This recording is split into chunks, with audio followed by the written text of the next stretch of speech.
You said you have a motion to make. The motion was that we move, that we vote on whether or not to reject the executive order. Where do we stand on the executive? The motion was to ask everybody where they stood on the executive order, whether we would support it or want it rejected. I know what my position is. But the Senate President, he wanted the Retirement Association to come up with some sort of an analysis or some sort of recommendation as to why the executive order is not good for us. Do we need that? No, it's, I beg you, Mr. President, we don't need that. It's very obvious. So let's go. The executive order is issued to accomplish what? One thing, and that is to have the money available for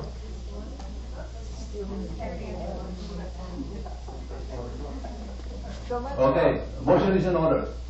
Okay. Second to the motion? Okay, it's been moved and seconded. Further discussion? Yes. Well, I cannot vote on something that I never read yet. So I have, you guys are talking about executive orders that I have. You don't want to read it? Well, I want to read it before I cast my vote on it. I don't want to be voting dumbfounded. Yes, I just got a copy yesterday, and I'm very disappointed when I read it. Can you summarize? Okay, I summarize it like this. It moves the operation, including personnel and all assets. All assets. Yes. Yeah, lahat. Alright? Everything to the Department of Finance. Yes? Wait. Yes, wait. That's what it says. You asked me to tell you what it says? Okay, that's what it says.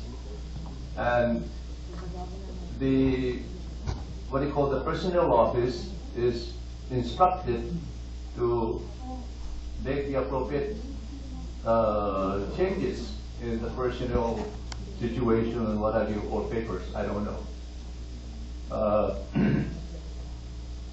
But according to my conversation with Richard, like I told you earlier, I had a conversation with him, the administrator of the fund, that according to his meeting with the Lieutenant Governor, it's business as usual. There's no change in personnel and no using of retirement fund money by the administration. Everything is as it has been. Could I clarify? Yes. The executive order has to be submitted to the House and the Senate and sit there for 60 days and either be approved or amended by either one of those before it can go into effect. So regardless of what, and I think there's another, it can't go into effect anyway until the judgment from the bankruptcy court comes down. 14 days after that, there's still 60 days it has to wait. So it's not going to go into effect immediately in any case. But I still think that it would be useful if this body voted or expressed their feelings as to whether they think the idea of abolishing the retirement fund and turning all of its functions, assets, and everything else over to the Department of Finance makes any sense or is something we want to see. I understand, but let's check with the President and see whether your understanding is the same as what I read, because it says it takes effect upon my signing it. Hold on just a moment. I'm not an attorney, Mr. Cabrera, but I think that we have 60 days to approve it or to reject it. If either house sat on it and do not act, it's like approving it, and so both houses have to reject it. But the effectivity, I believe, comes in after the 60th day. I don't know.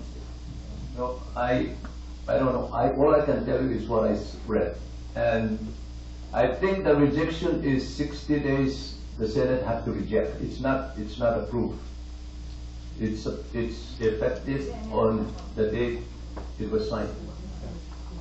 I would think. And the legislature has 60 days to reject it or approve it. It can't go into effect until those 60 days are over. I don't know. I don't want to argue with you about the law.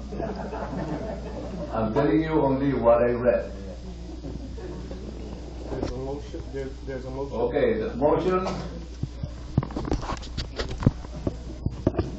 I heard, Second, it's been moved and seconded, and we have thoroughly discussed it already.